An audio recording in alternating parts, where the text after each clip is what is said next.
नमस्कार दोस्तों, दिग्विजय शर्मा एकेडमी में आपका स्वागत है। आज हम साइंस के एमसीक्यूज करेंगे क्लास 9 के। आज के सेशन में हम एटम्स एंड मॉलिक्यूल्स नाम के चैप्टर को कवर करेंगे। तो स्टार्ट करते हैं। एमसीक्यू स्टार्ट करने से पहले कुछ इंपॉर्टेंट कॉन्सेप्ट को हमें पढ़ना है, ठीक है। तो एक मोल जो होता है उसमें 6.022 इंटू 10 की पावर 23 एटम्स, मॉलिक्यूल्स या पार्टिकल्स हो सकते हैं।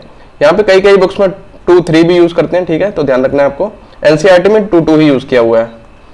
तो एक मोल पार्टिकल्स में 6.022 इंटू 10 की पावर 23 के बराबर होता है, लेकिन अगर मोलर मास दे रखा हो ग्राम्स में तो एक मोल पार्टिकल के मोलर मास के बराबर होता है, ठीक है।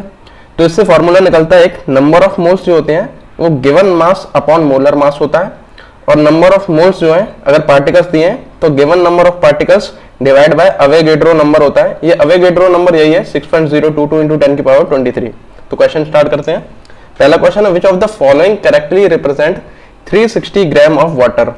तो वाटर जो होता है, वाटर यानी कि H2O, ठीक है। तो इसके अगर हम मोलर मास निकालते हैं तो आता है 1 इंटू 2, हाइड्रोजन का 1 होता है तो 2 प्लस ऑक्सीजन का 16, तो 18 आ जाता है, ठीक है। तो 18 ग्राम हमारा मोलर मास आ गया। गिवन मास हमें 360 है, तो 360 डिवाइड बाय 18, तो इससे नंबर ऑफ मोल्स निकल आएंगे, तो ये आ रहा है 20। तो यहाँ पर क्या है, हमारे 20 मोल्स हो रहे हैं। अभी देखते हैं इसमें से करेक्ट क्या है। तो 2 मोल्स नहीं है, ये इनकरेक्ट हो जाएगा, 20 मोल्स करेक्ट हो जाएगा। अभी पार्टिकल जो होंगे यहाँ पे क्या है, एक मोल में होते हैं 6.022 इंटू 10 की पावर 23, तो ये भी गलत हो जाएगा। हमारे पास क्या है, 20 मोल्स है। 20 मोल्स के लिए नंबर ऑफ पार्टिकल्स निकालने के लिए 6.022 इंटू 10 की पावर 23 का मल्टीप्लाई हमें करना पड़ेगा 20 से, क्योंकि 20 मोल्स है हमारे पास, ठीक है। तो एक जीरो से ये 23 का 24 हो जाएगा, मल्टीप्लाई हो रहा है क्योंकि। अब 2 का मल्टीप्लाई इससे होगा तो ये हो जाएगा 044 और यहाँ आ जाएगा 12। अब नंबर को इधर से इधर करेंगे तो इसकी पावर 1 और बढ़ जाएगी, तो ये फोर्थ जो ऑप्शन है ये करेक्ट हो जाएगा, ठीक है। तो हमारे सेकंड और फोर्थ ऑप्शन करेक्ट है, इसलिए हमारा आंसर हो जाएगा सेकंड फोर्थ कौन सा, डी ऑप्शन है। तो डी ऑप्शन हमारा करेक्ट आंसर हो जाएगा इसका। 1U और 1 AMU, AMU यानी कि एटॉमिक मास यूनिट बोलते हैं। तो ये होता है 1/12 मास ऑफ कार्बन 12 आइटम्स।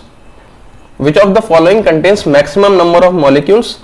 तो नंबर ऑफ मोल का फॉर्मूला हमने देखा था, वो क्या होता है, given mass upon molar mass, ठीक है। तो यहाँ पर गिवन मास सबका सेम है 1 ग्राम, ठीक है। 1 ग्राम सबका गिवन मास सेम है, तो मोलर मास जिसका ज्यादा होगा, ठीक है, उसके नंबर ऑफ मोल्स क्या हो जाएंगे, उतने ही कम हो जाएंगे। इसीलिए हमें जिसके नंबर ऑफ मोल्स ज्यादा होंगे उतने ही ज्यादा पार्टिकल होंगे।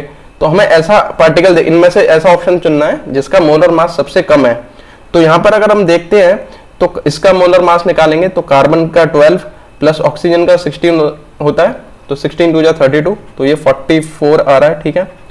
इसका नाइट्रोजन का 14 होता है, तो 14 2 जा 28, हाइड्रोजन का 2 आ रहा है, और इसका आ रहा है कार्बन का 6 2 12 और 4 16, ठीक है। तो सबसे कम जो है वो यहाँ पर हाइड्रोजन का आ रहा है। तो यहाँ पर वैल्यू, ऊपर वाली वैल्यू सेम है, नीचे वाली वैल्यू सबसे कम जिसकी होगी उसी के नंबर ऑफ मोल ज्यादा होंगे और उसी के नंबर ऑफ पार्टिकल भी ज्यादा होंगे। तो सबसे ज्यादा पार्टिकल हमारे हो जाएंगे 1 ग्राम ऑफ हाइड्रोजन गैस के, ठीक है। A sample of NH3 molecule irrespective of source contains 82.35% nitrogen and 17.65% hydrogen by mass. The data supports. तो यहाँ पर ये क्या रखा है, NH3 जब भी लेंगे तो 82% नाइट्रोजन होगी, और जो ये हाइड्रोजन है ये हमेशा 17.65% होगा। ये जो डेटा है वो लॉ ऑफ डेफिनेट प्रोपोर्शन को सपोर्ट कर रहा है। देखिए जब भी NH3 जब भी बनेगा तो हाइड्रोजन का क्या होगा, यहाँ पर 3 होगा मॉलिक्यूलर मास, और नाइट्रोजन का क्या है 7 2 जा 14 होगा, ठीक है। तो इसको अगर हम देखते हैं तो 14/17 होगा नाइट्रोजन का मास हमेशा। तो ये क्या है, एक रेशियो में, फिक्स रेशियो में हमेशा ये जुड़े होंगे, जिसको हम कहते हैं law of definite proportion. An element X is divalent and another element Y is tetravalent. तो डाइवेलेंट होता है वैलेंसी जिसकी 2 है, टेट्रावेलेंट होता है जिसकी वैलेंसी 4 है। तो compound found by these 2 elements will be. तो जब हम ऐसे कंपाउंड निकालते हैं तो इसमें दोनों एलिमेंट का नाम यहाँ पे लिख देते हैं, सिंबल लिख देते हैं, दोनों की वैलेंसी कितनी है वो नीचे लिख देते हैं, ठीक है। उसके बाद उन्हें सिंप्लीफाई कर देते हैं, इसको रेशियो की तरह सिंप्लीफाई कर लेते हैं। तो इसको हम 2 से काट देंगे, यहाँ 1 आएगा, यहाँ पे 2 आएगा। अब इनका फॉर्मूला निकालना है तो क्रॉस मल्टीप्लाई हो जाएगा इसका इससे और इसका इससे हो जाएगा। तो ये फॉर्मूला बन जाएगा X2Y, ठीक है। तो X2Y हमारा सी ऑप्शन करेक्ट है, तो यही करेक्ट आंसर हो जाएगा इसका। The molecular formula of potassium nitrate is तो पोटेशियम नाइट्रेट का फॉर्मूला KNO3 होता है। नाइट्रेट का NO3 होता है जिसकी वैलेंसी 1 होती है और पोटेशियम की भी वैलेंसी 1 होती है, इसीलिए इनका फॉर्मूला KNO3 बन जाता है। Molecular mass is defined as mass of one molecule of any substance compared with the mass of one atom of carbon 12। तो ये करेक्ट ऑप्शन है इसी का, ठीक है। जब भी मॉलिक्यूलर मास से एटॉमिक मास की बात होगी तो कार्बन 12 के मास से कंपेयर होते हैं। A change in the physical state can be brought about only when the energy is given to the system, only when the energy is taken out from the system, when energy is either given to or taken out from the system। तो ये option correct हो जाएगा, energy दी जाए या energy taken out की जाए, दोनों ही case में क्या है, चेंज हो जाएगा फिजिकल स्टेट में।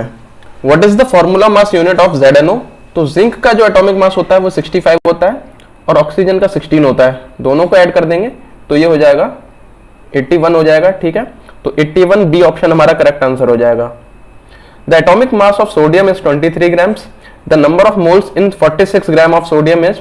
तो हमने ये देखा है नंबर ऑफ मोल्स के लिए हमारा फॉर्मूला क्या होता है, given mass upon molar mass.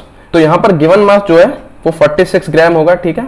तो ऊपर 46 लिख देंगे, नीचे क्या है मोलर मास यानी कि 23 ग्राम हो जाएगा। मोलर मास या एटॉमिक मास जो भी होगा यूज कर सकते हैं इसमें। तो ये 2 टाइम्स कट रहा है, ठीक है। तो आंसर 2 आ जाएगा, नंबर ऑफ मोल्स हो जाएंगे हमारे 2। Which of the following represent a correct chemical formula? तो कैल्शियम और क्लोरीन का फॉर्मूला ये गलत है, इसका सही फॉर्मूला CaCl2 होता है, क्योंकि कैल्शियम की हमारी 2 वैलेंसी होती है, क्लोरीन की 1 होती है, ठीक है। इसको ऐसे निकालते हैं, ये मैंने पहले बताया था अभी, क्लोरीन की 1 होती है, क्रॉस मल्टीप्लाई करके CaCl2 बनेगा ये, ठीक है। इसी तरह से SO4 जो होता है, सल्फेट जो होता है, उसकी वैलेंसी हमारी 2 होती है, ठीक है। तो यहाँ सोडियम की 1 होती है, SO4 की 2 होती है, तो इसका फॉर्मूला Na2SO4 बनेगा, ठीक है। तो ये करेक्ट है, ये गलत है, ये फॉर्मूला भी गलत दे रखा है क्योंकि सल्फर की 2 वैलेंसी होती है, तो यहाँ पर Na2S बनेगा, ठीक है, ना कि NaS। How many atoms of oxygen are present in 300 grams of CaCO3? तो ठीक है, 1 मोल जो होता है CaCO3 का, 1 मोल CaCO3, इसमें होते हैं 6.022 इंटू 10 की पावर 23 एटम्स, ठीक है। तो अब 1 मोल में अगर हमको ऑक्सीजन के एटम्स निकालने हैं तो 1 मोल में ऑक्सीजन के एटम्स निकालने के लिए यहाँ O3 लिखा है, ठीक है। ऑक्सीजन के एटम निकालने हैं तो ये 3 से मल्टीप्लाई हो जाएगा इसका, ठीक है। अब यहाँ पर क्या है, 300 ग्राम्स दे रखा है, तो ये कितने मोल्स होंगे ये हमें निकालना पड़ेगा। तो कैल्शियम का हमारा एटॉमिक मास होता है 40, कार्बन का 12 और O3 यानी 16 इंटू 3 48 हो जाएगा, ठीक है। तो ये हो जाएगा 48, 50 और ये 60 और 40 100, तो ये 100 हो जाएगा। तो CaCO3 का हमारा मोलर मास हो जाएगा 100 और हमें गिवन मास दे रखा है 300। तो given mass upon molar mass से क्या है, इसका हमारे नंबर ऑफ मोल्स निकल आएंगे 3। तो 3 मोल्स निकल आएंगे, 1 मोल में इतने हैं, तो 3 मोल में क्या होंगे, इसका 3 से और मल्टीप्लाई हो जाएगा। तो हमें नंबर ऑफ एटम्स निकालने हैं ऑक्सीजन के, तो वो हो जाएगा 9 इंटू ये। अब इसका मल्टीप्लाई करते हैं तो 9 6 जा 54 होता है, तो 54 के अराउंड इस वाले ए ऑप्शन में आ रहा है, ठीक है। तो अगर आपका इससे करेक्ट आंसर नहीं आता है तो 2 3 लगा के देख लीजिए, तो यही आ जाएगा 54.207 ही आएगा, ठीक है। तो हमारा करेक्ट आंसर हो जाएगा 54.207 इंटू 10 की power 23। Which of the following represent the correct relationship between Avogadro number N0, number of particles N and moles? तो number of moles का मैंने बता रखा है, फॉर्मूला क्या है, number of particles divided by Avogadro number था। तो number of particles के लिए हमें यहाँ पे दे रखा है कैपिटल N और Avogadro नंबर को N0 से दिखा रखा है और नंबर ऑफ मोल्स को दिखा रखा है स्मॉल n से। तो ये हमारा करेक्ट फॉर्मूला हो जाएगा, तो ए ऑप्शन इसका करेक्ट आंसर हो जाएगा, N अपॉन N0 नीचे आ रहा है, ठीक है। तो हमारे क्वेश्चन ये खत्म होते हैं। अगर आप एंड तक बने रहे तो आपका बहुत बहुत थैंक यू। अगर आपको वीडियो पसंद आए तो वीडियो को लाइक जरूर कीजिए। किस टॉपिक पर आप वीडियो चाहते हैं कमेंट सेक्शन में जरूर बताइए। अगर आप AEES PRT की तैयारी कर रहे हैं तो इस प्लेलिस्ट को चेकआउट कीजिए, AEES PRT कंप्लीट सिलेबस। अगर आप ये PPT डाउनलोड करना चाहते हैं तो दिग्विजय शर्मा एकेडमी के टेलीग्राम चैनल को ज्वाइन कीजिए। ऐसे ही और वीडियोस देखने के लिए दिग्विजय शर्मा एकेडमी को सब्सक्राइब कीजिए। मिलते हैं अगले वीडियो में।